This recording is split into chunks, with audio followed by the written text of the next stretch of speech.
All right, Zane. So getting started, can you tell us how you first got started in racing? Yeah, shoot. I'll try to shorten it up the best I can, but I actually started out on a BMX bike when I was 3 years old. I'm originally from Huntington Beach, California. But yeah, I grew up racing BMX at that time, really wanted to make it in Supercross. I would always grew up going to Anaheim 1 and whatnot. Was a big Ricky Carmichael fan growing up and James Stewart and all them guys. And then um, as I got older, I got into four wheels when I was about 7 years old. I was introduced to karting, and man, I raced karts all around the country, and yeah, had a great time there.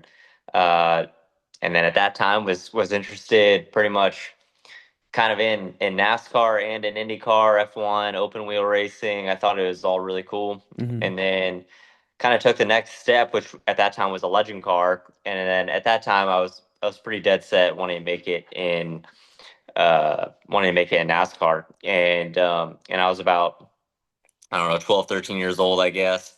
And man, raced those all around kind of some of the West Coast, mostly the Bull Ring out in Las Vegas and whatnot, and Irwindale here and there. And then definitely, I feel like if you want to take that next step in trying to make it in NASCAR, at some point you're going to have to move Hmm. to North Carolina, it seemed. And there's just a lot more racing out here. And man, I went from racing, I don't know, a couple to a few times a month to a few times a week. And that was just a big difference. And the fields are bigger, the competition seemed more and whatnot. And so raced that a lot. And then I don't know. I was probably like 15 years old, maybe a little younger, getting into like my first late model or super late model.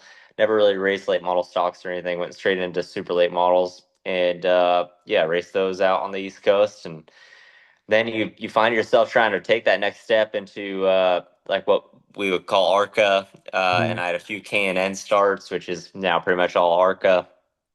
And then, yeah, didn't really know what was next. You're trying to make a living at it, and for me, that was part time at Junior Motorsports in the eight car when they first introduced that, and yeah, had a few good runs and had kind of a bonus race thrown in there at Phoenix for me, and I think we finished like fifth or something at that one, and that caught the attention of Maury Gallagher at GMS Racing at the time.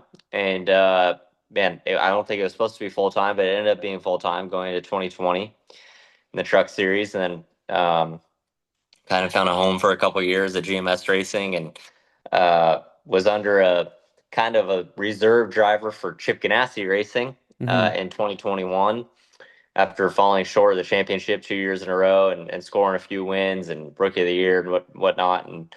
Um, and yeah, didn't really know what was next because that team ended up kind of shutting down.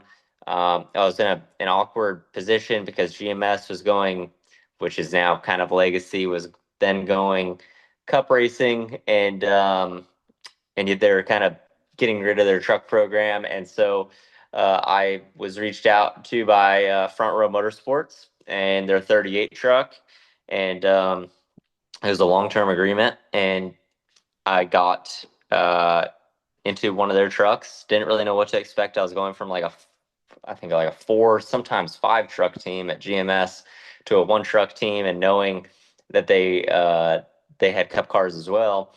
And man, so yeah, we didn't know what to expect, and started out together winning at Daytona, and scoring a few more wins along the way, and ultimately getting the Truck Series championship in 2022. And so that felt great to finally get that, and race the 38 truck again, along with some Cup starts for Front Row Motorsports. Then I went under contract with Trackhouse Racing and kind of was put on standby, I guess, is a good way to describe it. At Spire Motorsports, and it's kind of a part of two teams in a sense, and um, I guess kind of like an awkward year of racing or unique year. And after that,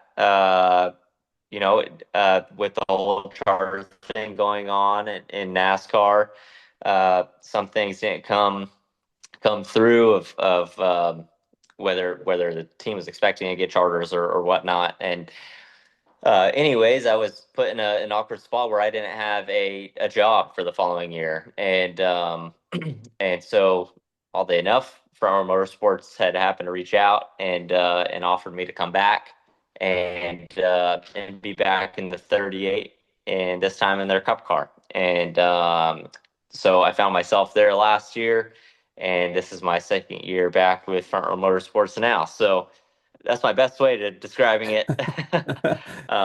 My whole story without running out of oxygen. Obviously, it's been a crazy up and down road along the way, but wouldn't trade it for anything, and super thankful to be living out my dream. Yeah, it's really cool. I discovered you whenever you were in the 8 car for Junior Motorsports, and as a fan, like it's crazy because I'm so used to like you see drivers come in and they get this opportunity, but it's like unless you win 4 races or whatever, you get like left behind or you end up having to like go back or whatever. And so as a fan, like it's definitely been a roller coaster of seeing like like Yeah. waiting to see like how it. So, so you have Yeah, your it's definitely been tough. hmm so you have your Aaron's hat on. As someone who loves their dogs, Aaron seems like a perfect fit for you. Can you tell us a little bit about Aaron's coming back into the sport and partnering with Aaron's and the Lucky Dog? Yeah, it's been really cool, to say the least. I grew up, yeah, a Mark Martin fan, and man, there were just some crazy names throughout our sport that ran the Aaron's car. And man, I've always had dogs growing up, and I mean, at that time when I was a kid, we had the Lucky Dog, and um, I just thought their cars were so clean, the white and the blue at Michael Waltrip Racing at the time, and I thought they looked good. For some reason, I always have it pop up on my social media, but Mark Martin's qualifying lap in the 55 at Phoenix. Hmm I think that car looks so good. But um, yeah, once I heard, I guess like rumblings of last year of, hey, I think Aaron's is going to be coming back, and they're going to be partnered with you and whatnot. I'm like, man, that's kind of cool, a full hmm circle. And um, I have a couple dogs myself, so anything dog related is pretty cool. Um, but we had this unique, like modern errand scheme, and I'm like, man, where's the Lucky Dog? and and we like laughed about it, and they still advertise like they have Lucky and hmm whatnot, but it was just kind of apart from their racing side, and we were gonna do like a kind of like a random throwback race at Bristol, and I remember we introduced the scheme there, and I was at the merch hauler, and man, people are like, "This is the scheme we want," and I'm like, "Man, me too," and I expressed that to Aaron's, um, and they're like, "Yeah, we need to have this full time." So I think it looks great. It's been really cool to see the fan support there, and we have Lucky at the track for pretty much all the races. hmm And man, he's the funniest mascot there is. And it's cool to have that at a NASCAR race. Like oftentimes we don't have mascots, but I hmm feel like it's a pretty underrated thing to have, especially with the kids that we have in our sport, and how they acknowledge them and whatnot. Like I said, Lucky's just so funny. hmm And so it's been really cool to give them a few good runs. We have them a lot this year, especially this weekend at Phoenix, and had them in Atlanta and Coda as well. So hopefully we could score our first win together. That would be really cool.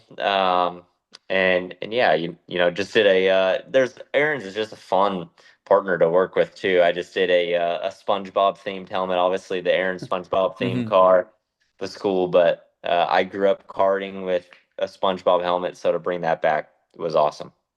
That's really cool. So you mentioned earlier kind of your journey through racing.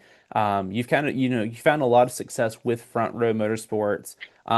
What about Front Row Motorsports has made it such a great like partnership or home for you?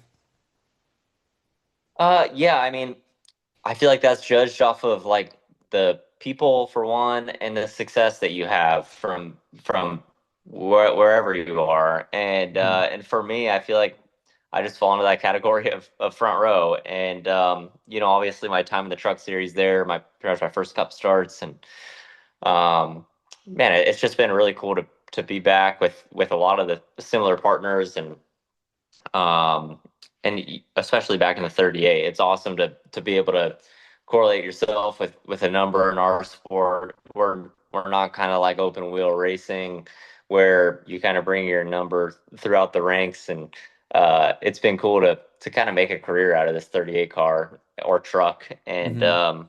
and yeah, it's just been fun. I feel like we've been able to compete a lot recently for our first cup win together, and every year we're growing. And man, I'm hungry to get Bob Jenkins more wins, and hopefully one day compete for a championship. And I feel like we're steadily working towards that. Just it's real tough in the Cup Series. So yeah, as long as we're making steady strides, that's all you can ask for.